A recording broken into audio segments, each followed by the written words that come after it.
Olá, boa tarde. É com muita alegria que abro essa live de hoje, esperando aí entrar nossa querida amiga, empreendedora, educadora financeira, nossa Isolda Carlos, que estará conosco hoje falando sobre gestão financeira, planejamento financeiro, como você pode organizar ainda melhor suas finanças.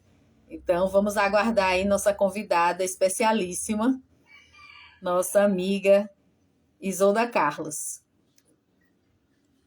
A gestão financeira, eu diria que é o coração de um negócio, o coração de uma empresa.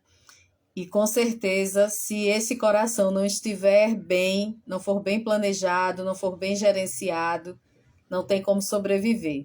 Então, é muito importante que você tenha esse controle, esse acompanhamento, esse controle das suas receitas, de quanto dos seus gastos, das suas despesas, obviamente, para que você possa gerenciar bem aí o seu negócio, saber investir, saber quanto você tem de despesa é importantíssimo, porque você só poderá investir ou reinvestir no seu negócio se você tiver esse controle.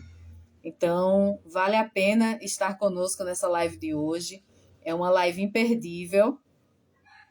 É uma live imperdível que precisa realmente estar conosco. Então, vamos darmos a entender ainda melhor essa questão financeira que é tão delicada, tanto na vida pessoal quanto empresarial. Então, Isolda, seja bem-vinda. Obrigada, Verinalda. Tá me escutando bem? Estou te escutando bem. Uma joia. Seja bem-vinda, por gentileza, se apresente, fale do seu trabalho, fale inclusive da sua mentoria, como é que as pessoas fazem para te encontrar e te contratar como mentora. Tá, joia. Deixa eu só ajustar aqui agora, porque a pessoa tem filtros. E hoje, depois de um dia bem cansativo, aí a gente vai fazer uso dos recursos, sim. Vamos lá. Bom, pessoal, eu estou dando mentoria lá no Raiz de Empreendedores. Certo? Deixa eu tirar até esse óculos que está ficando meio ofuscado. Estou dando aula no Raiz de Empreendedores, que fica aqui no bairro dos Torrões. Para quem não conhece, é interessantíssimo conhecer o trabalho delas. Certo? Quem lidera lá é a Maristela. Então, procurar o Raiz de Empreendedores, fazer a sua inscrição e a partir de 5 alunos a gente já está montando as turmas para poder fazer as mentorias. Então, lá você vai ter aula da mentoria de negócios, a mentoria de orientação financeira, educação financeira, vai ter a mentoria com relação a planejamento anual, vai fazer também investimentos e vai como abrir o seu negócio, que é a arte de empreender. Hoje eu estou dando, inclusive, a última aula da mentoria, na minha parte. Vai ter uma continuação aí com as minhas queridíssimas colegas também que trabalham com esse planejamento também financeiro. E aí a gente está à disposição através lá do Raiz de Empreendedores. Quem quiser falar comigo também pode falar comigo através do meu Instagram, através do direct. Eu respondo, eu olho sempre no final do dia todas as mensagens que respondo. Só tem o Praça Rico, não entra o cedilha, então fica o Praca.rico. E o meu Instagram pessoal também, Isolda com Daniel, para que a gente possa estar conversando. E sobre a minha apresentação, me chamo Isolda Carlos, sou educadora financeira há 5 anos, sou palestrante na parte de educação financeira, orientação financeira. Eu tenho uma palestra que se chama Planejamento Estratégico para Quitação de Dívidas. Então, todo tipo de dívida, eu vou ensinar a pagar, vou ensinar a pagar da maneira certa, dentro da legalidade, com a cobertura da lei de sistema de endividamento, com a cobertura do Código de Defesa do Consumidor, enfim, eu estou colocando todas as etapas da estratégia para que você possa montá-la e fazer aí a sua aquisição da maneira correta, com planejamento, com orientação, com acompanhamento também. Muito bem, perfeito. Então, Isolda, eu quero começar fazendo uma pergunta que eu fico pensando nisso. como é tão difícil você gerenciar um financeiro, tanto da vida pessoal quanto da vida empresarial, e manter esse financeiro saudável. Então, como uma pessoa que tem um pequeno negócio, que está começando, não tem experiência ainda com essa questão do fluxo de caixa, o que é que você diz para essa pessoa? Quais são os conselhos que você traz? Quais são as dicas que essa pessoa deve ter para poder iniciar esse negócio já pensando e executando esse financeiro de forma positiva, de forma saudável, que ele venha realmente crescer e não paralisar ou até mesmo falir o negócio por conta dessa má gestão financeira que ocorre tão repetidamente. Reinaldo é o controle financeiro, né? Se chama, um dos itens principais é a disciplina. Tudo que você quer conquistar na vida, se você tiver disciplina de estudo, disciplina de você olhar o seu extrato bancário, disciplina de você colocar isso no papel ou numa planilha, a disciplina que leva ao sucesso. Não existe forma, não existe aquela dica mágica de ouro, não. A dica é, ou você se disciplina para querer realmente sucesso financeiro, organização financeira, ou você nunca vai ter. Você vai começar, vai desistir. Não, você tem que botar na sua mente, mentalizar. Isso fala muito naquele livro Psicologia Financeira, ele fala sobre isso. Que você tem que ajustar, organizar a sua mente para que ela seja uma mente de trabalho, desse lado financeiro de organização. Mas só consegue com a disciplina. É feito um exemplo. Quando a gente está saindo do shopping, a gente observa às vezes o pessoal ali fechando quiosque ou fechando loja, e eles estão fazendo o quê? Rotineiramente, batendo caixa, vendo o que entrou, o que saiu de financeiro, certo? Fazendo cálculo do seu fluxo de caixa, e ali ele vai tirar, né, ao final do mês, o seu DRE, que é a sua demonstração de resultado do exercício. Então, ali ao final, ele vai ter esse resultado fidedigno. Ao final do dia, ele vai ver ali, vai bater o caixa dele, porque o funcionário tem que prestar contas, né, ao dono, para que ele tenha ali aquele controle, para saber o que saiu mais, qual é a tendência, porque dali é que ele vai tirar também as tendências e as orientações para o que ele vai investir mais. Às vezes, determinado produto já passou, se for uma coisa relacionada à roupa, a cor do verão, a cor do inverno, enfim. Então, ele tira e vai organizar seu estoque mediante o que deu mais saída naquele período. Ou vai trabalhar com sazonalidade, mas ele só vai definir isso quando ele tem também o seu fluxo de caixa organizado. Então, a pessoa realmente ela tem que se disciplinar a fazer assim, pronto, chegou a hora do almoço. Então, antes do almoço, eu vou olhar que tudo eu gostei durante a manhã. Isso é apenas um exemplo, tá? Para a pessoa, pelo menos, tentar se disciplinar. Eita, eu gastei isso. Ok. Chegou no final da tarde, antes de jantar, para ficar uma coisinha assim mais dentro de horário. Então, antes de jantar, organiza as suas gastos. Cheguei em casa de noite, estou cansado, aí é a desculpa perfeita para a pessoa não olhar nada. Porque vai dizer, estou cansada, amanhã eu olho. Amanhã não vai olhar. Amanhã não vai fazer, amanhã não vai botar no caderno, amanhã não vai planilhar. Então, a orientação que eu deixo é disciplina. Grandes nomes, né, que trabalham com grandes empresários, grandes investidores, né, o Warren Buffett, o próprio Luiz Barsi, eles falam de disciplina. E aí tem uma historinha também que eu gosto muito de contar nas minhas palestras, que é um pedacinho aí da história do Paulo Paz Mendonça, né, do grupo JCPM. E aí ele, o filho, perguntou ao pai. E eles começaram do nada ali, numa mercearia, enfim, eles perguntaram, pai, como é que o senhor sabe quanto é que tem que lucrar, quanto é que tem que gastar para comprar mais mercadorias, como é que faz? E aí ele deu uma dica, na verdade não foi uma dica, né? Foi a orientação que ele deu. Eu pego a laranja, divido em 4 partes. A primeira parte vai ser para comprar mais produtos. A outra parte vai ser para pagar o frete. A outra parte vai ser do lucro. E a outra parte vai ser para eu guardar, para reinvestir, caso a safra de laranja não dê mais, e eu preciso investir em outra fruta que seja da safra, que seja da época. Ou seja, ele tinha um planejamento montado para que ele pudesse ali ter uma noção de quanto é que ele ia gastar, de quanto é que ele ia investir, de como é que ele ia fazer, certo? A rotação financeira dele fluir. Então, observe, uma pessoa que não teve tanto conhecimento financeiro, mas tinha noção de como que ia fazer, com planejamento, com disciplina. Então, esse é o grande segredo de quem quer ter lucro, de quem quer estar organizado. Uma outra orientação também é, primeiro organiza a sua conta bancária, a conta da pessoa que vai abrir o MEI ou o ME, enfim, não deixar nada na conta pessoal, sua conta pessoa jurídica. Então, conta pessoa física para cá, conta pessoa jurídica para cá.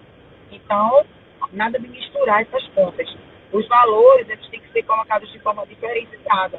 Porque da minha conta pessoa jurídica eu vou pagar um aluguel, vou reinvestir o dinheiro, vou comprar meus produtos, vou pagar algum funcionário, tenho que separar o dinheiro do 13º, FGTS, enfim, todas as leis trabalhistas aí. A pessoa tem que fazer essa previsão, mas é da sua feijão da jurídica, sua conta jurídica, não pode estar misturando com sua conta pessoal. E muitos MEIs acabam misturando essas contas. Aí volta o dinheiro da loja para pagar uma conta de água, comprar um gás, fazer a feira. Não. A pessoa vai faturar, que é o valor geral, e vai separar o seu custo, o seu lucro, o seu valor ali para reinvestir, enfim. Então isso tem que estar bem separado, para que haja realmente fluidez dentro do seu caixa, haja fluidez dentro dos seus lucros, e para que realmente não haja aquela misturada toda e a pessoa acaba gastando mais do que deve. Então, pela disciplina. A disciplina é fundamental mesmo. Muito bom. Então, eu gostaria também de pedir para você dar uma dica para que essas pessoas comecem, pessoas que ainda não iniciaram essa prática essa disciplina, que não tem essa disciplina ainda, de como iniciar esse planejamento financeiro e de como manter. Claro, você já falou aí da questão da rotina que ele tem que ter de analisar o fluxo de caixa todos os dias, verificar, fechar o caixa, abrir caixa, mas como essa pessoa que não conhece ou que não tem essa prática de fazer esse planejamento financeiro, como é que ela vai fazer? Digamos que ela fatura R$100 mil por mês. Então, desses R$100 mil, como ela vai distribuir isso dentro de um planejamento? Como ela pode fazer um planejamento para ele? Você deu o exemplo aí do pai do Antônio Carlos Paz de Mendonça, mas essa pessoa que não tem essa experiência, que não tem essa prática, como é que ela pode fazer isso? Ela vai começar anotando, ela vai começar a anotar os seus produtos, ela vai começar a planilhar isso, se ela tiver habilidade com planilhas. Aí vamos dizer que essa pessoa não tem habilidade com planilha. É bom ela pedir ajuda, sim, né, de alguém que possa fazer essa planilha. Mas se ela está iniciando ali do zero, ela vai começar, então, anotando. Ela vai ter que anotar conta de água, de luz, se ela tiver um negócio ali que seja fixo. Ah, não, ela faz na casa dela. Ok. A casa dela também vai contar como ponto ali de gasto.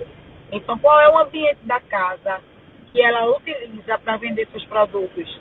Então, daquele ambiente da casa, ela vai fazer um pequeno cálculo, certo, de quantos cômodos tem a casa e vai pegar a conta de luz e vai dividir pelos cômodos. Logicamente, se for um cômodo que precisa de um ar-condicionado, ela vai ver ali o total de quilowatt-hora e vai dar ali uma média de 5 a 10% a mais. Isso não é fórmula. Isso é só a quantidade de preço que ela pode calcular através do quilowatt-hora que vem especificado na conta dela de energia.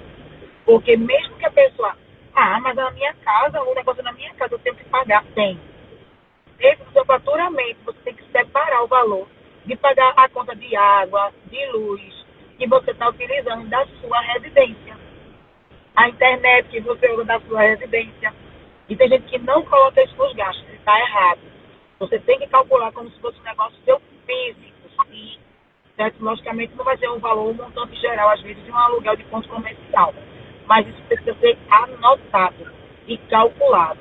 E aí, dentro da família que contribui com o dinheiro, ela vai ter que anotar o valor de mercadoria, o valor que ela vai precificar.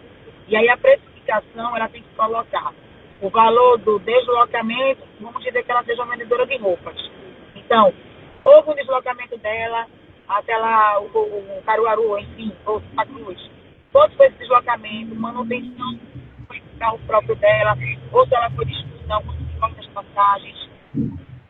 A alimentação dela, ela tem que calcular isso, porque teve deslocamento, teve alimentação, às vezes um gasto com hospedagem. Então, isso tudo tem que estar dentro do preço, certo? Distribuído pelas mercadorias que ela comprou. E aí ela vai precificar, pegar o produto, vai avaliar o produto, fazer o preço de mercado, certo? E vai avaliar, mediante todo esse cálculo, que ele tem que ser embutido no valor final da venda do produto final dela, certo? Então, tudo isso tem que ser anotado. Poxa, é assim, é. Porque senão aí eu compro uma blusa de R$5, vendo por 15, mas não tirei minha passagem, não tirei alimentação, não tirei minha hospedagem, não tirei nenhum gasto. Eu ali acho que estou fazendo negócio. E você não está fazendo negócio. Você acha que está tirando 100% ou 150% daquele lucro, daquele valor, daquela peça que você comprou. E não está. Muito bom. E qual seria a forma certa dessa pessoa precificar, no caso, essa blusa de R$5 que ela comprou? Ela vai ter que calcular o gasto dela da passagem, distribuir dentro do produto que ela comprou, que não vai ser só uma blusa. Vamos dizer que ela compre 10 peças desse mesmo valor. Então, a passagem dela foi R$50. Então, ela vai distribuir esse valor por peça. Ela vai diluir. Cada peça me custou o gasto de eu ter ido tanto. E aí, ela vai anotando. Certo? R$5 foi a blusa, R$5, já que a passagem dela, como exemplo, tá? Foi R$50. Ela comprou 10 blusas de R$5. E aí, só R$5 vai ser também o preço da passagem dela ter ido. Entende? Entendi. Ela comprou 10 a R$5, pronto. Então, ela vai pegar esse cálculo, vai embutir. O valor da alimentação dela, vamos dizer que foi R$10, ela vai distribuir também R$1 para cada blusa a mais. Isso é um cálculo bem didático para que a gente possa entender como precificar. Vou fazer comigo, pronto. Teve uma amiga minha que ela foi calcular o preço de uma salada que ela vende. E aí esse preço dessa salada é um preço congelado. E aí esse preço congelado dela, ela vende a salada dela por R$24. Tá. É uma salada que pesa 500 gramas, leva uma proteína que a pessoa, né, que fizer o pedido lá vai escolher a proteína qual é. Para cada proteína, ela atribui um valor. Ela tem frango, carne e camarão. Então, logicamente, vai ter preços diferenciados. E aí, ela não pesava a quantidade que fazia essa salada. Ela só pesava o final, a salada pronta no final do pote. Ou seja, ela não considerava o peso do pote. Entende? Então, ela tem que considerar isso, porque aí ela não está nem vendendo uma salada de 500 gramas. Ela está vendendo uma salada de 500 gramas contando com o peso do pote. Então, ela tem que tirar esse valor que a gente chama de tara. Né? Ela vai tirar o valor da tara para poder atribuir o valor. Quanto é que ela está gastando de, exemplo, peso? Vamos dizer que ela venda 20 saladas. E aí ela compra a quantidade X de alface. Quantos gramas de alface ela usa para cada salada? Ela tem que pesar e distribuir para cada pote de salada essa quantidade X de gramas. Mas isso dá até uma cebola, uma cenoura que rala, até isso. Tem que pesar e diluir para saber quantos gramas ela vai usar em cada salada. E aí ela vai fazer o cálculo do valor da cenoura, do valor dela ralado para distribuir, para ela começar a precificar o produto dela.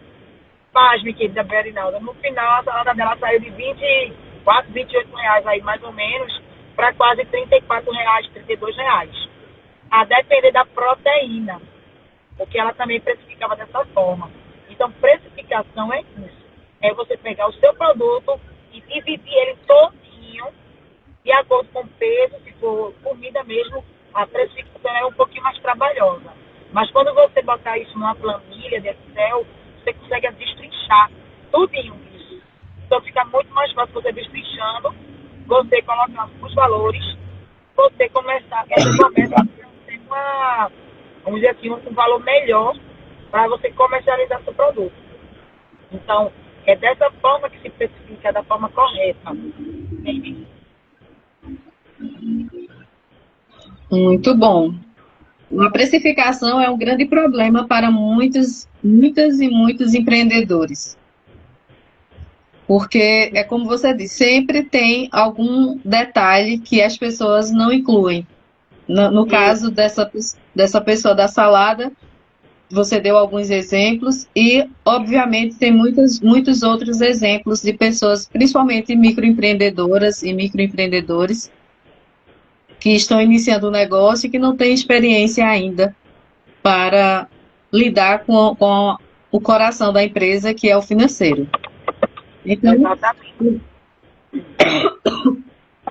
eu gostaria de perguntar para você se você tem algo mais a acrescentar para as pessoas que estão iniciando o negócio nessa relação com o financeiro. Tenho sim, Verinalda. Eu tenho que assim, reforçar sempre que antes de abrir um negócio, faça a sua análise de risco. O que é análise de risco? E aí eu vou deixar essa dica que é bem facinho, até mesmo para quem não tem habilidade nem expertise nessa área. Dá um Google e procura lá, análise de risco. Vai aparecer lá um gráfico que vai ter lá seu ponto forte, seu ponto fraco, certo? Para você anotar o que você pode fazer caso tenha alguma intempérie, enfim, algo que aconteça, né? Algo que possa vir uma catástrofe, o que você pode fazer para solucionar. Caso você compre determinado produto e ali ele sai de linha, como é que você vai repor esse produto? Então, tudo isso é análise de risco. Sua sazonalidade. O que é sazonalidade? É o período de venda onde você vai ter um pouquinho mais de lucro. É aquele período que você vai fazer aquela análise do que você vai ter que mais investir, do que você vai investir a mais. A gente já está chegando aí no final do ano, né? Falta pouquinho aí para poder fechar o ano de 2026 e 2025 para iniciar 2026. Então, como é que a gente vai trabalhar? Vai trabalhar para o final do ano agora. Vai ter Dia das Crianças. Então, quem trabalha com o Dia das Crianças vai ter que também fazer sua análise de risco. Vou investir mais em quê? Qual é o brinquedo que está saindo mais? É um Bob Good? Sei lá. A pessoa vai ver o que está mais em moda, o que vai sair mais. E ela pode fazer uma pesquisa, que é uma coisa também que muitos MEIs não fazem, que é a pesquisa. E a pesquisa é, no meu bairro, como é que é para eu colocar um negócio físico? Será que, o que vai sair mais? Às vezes, a gente bota vamos dizer assim, uma loja de venda de comida, de coxinha, por exemplo, do lado ou numa rua que já tem 4 ou 5. Qual é o seu diferencial, então, da sua coxinha? Para tu atrair clientes, para a pessoa ter um diferencial. Então, o mapa de risco é algo hoje que muitos MEIs não fazem, que é o que eles simplesmente estão, assim, passando pouco tempo de venda, e aí eles, vou para outro ramo. Mas vai para outro ramo por quê? Porque não fez um mapa de risco, que é uma coisa simples. É simples e é fácil de aplicar. É algo que ele vai analisar, se autoanalisar como MEI, como pessoa que quer vender aquele produto, que tem que conhecer o produto. Eu dei até esse exemplo na última aula. Não adianta eu vender capinha de celular se eu não sei marca, modelo, tipo, se eu não tenho acessórios. Porque às vezes a pessoa chega quando você está de uma capinha de celular, mas tem uma película. Qual é a película? É uma película de vidro? É uma película de cerâmica? É uma película apenas de plástico transparente? Eu tenho que conhecer a durabilidade de cada um para ofertar mais um produto para agregar valor e agregar também esse produto que eu estou vendendo mais. Quais são os cabos que eu vendo? Qual é o tipo de saída? marca, modelo, e até quem sabe investir numa pessoa, num técnico, para poder consertar o celular. Que às vezes a pessoa chega com o celular para fazer algum serviço, algum reparo, e aí, eu não queria só a capinha, não, queria fazer um reparo, porque o telefone aqui está meio ruim. Será que eu tenho conhecimento de propriedade suficiente para ofertar um produto e conheço esse produto o suficiente para poder agregar valor, conquistar cliente e vender mais? Porque é o que vai vender mais. Então, tudo isso é uma dica assim, que eu vou deixar aqui para que todo mês ele possa ficar atento a essas orientações. Porque realmente é o que tem chegado muito para mim. E aí, quando eu digo assim, cadê teu mapa de risco? Aí a pessoa já fica assim, o que é isso? Aí vamos lá desenhar. Aí quando eu vou colocando os pontos fracos, os pontos fortes, né? O que pode acontecer de credibilidade, qual é a funcionalidade dele, como ele vai trabalhar estoque, a pessoa já sai com outra mentalidade. E aí consegue assim, organizar para começar a vender mais e melhor, para ter realmente um lucro e organizando logicamente o seu fluxo de caixa, tendo suas continhas separadas para que seu negócio dê certo aí. Então, final de ano aí, para quem já teve essa oportunidade de estar comigo, está conseguindo pelo menos vislumbrar, visualizar e praticar, né, todo esse movimento, toda essa ação, exercitar para que possam ter mais lucros. Muito bom. Maravilha. Todas essas dicas são muito válidas. Eu desejo que muitas pessoas tenham acesso a essa live. E eu quero te agradecer por dedicar esse tempo, Isolda, para nos enriquecer, nos ensinar a lidar ainda melhor com o nosso financeiro. Eu sei que você está corrida, daqui a pouquinho você tem outro compromisso.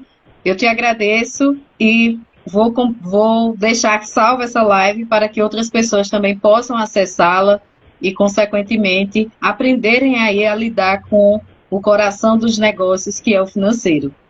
Perfeito. Então, verifica aí à vontade e compartilha, que eu vou botar como colaboração para que eu possa também compartilhar no meu, para que a gente possa divulgar aí bem essa live, certo? Para que mais pessoas tenham acesso a essas informações. Tá joia? Mais uma vez, eu agradeço imensamente a você pelo convite, viu? Conto sempre comigo, no que eu puder estar lhe ajudando, lhe servindo também, eu estou à disposição, viu, Veri? Muito obrigada, querida amiga, muito obrigada. Eu fico muito feliz de ver seu crescimento, de poder acompanhar e ver o quanto você tem crescido e se desenvolvido e desenvolvendo negócios e pessoas. Então, muito obrigada por isso também. Gratidão, querida. Deus abençoe você também. Conte sempre comigo, viu? Estou também lhe acompanhando nos cursos de oratória, de orientação. Você é uma pessoa ímpar. Que Deus te abençoe e continue te abençoando sempre. Muito obrigada. Fica com Deus. Até mais.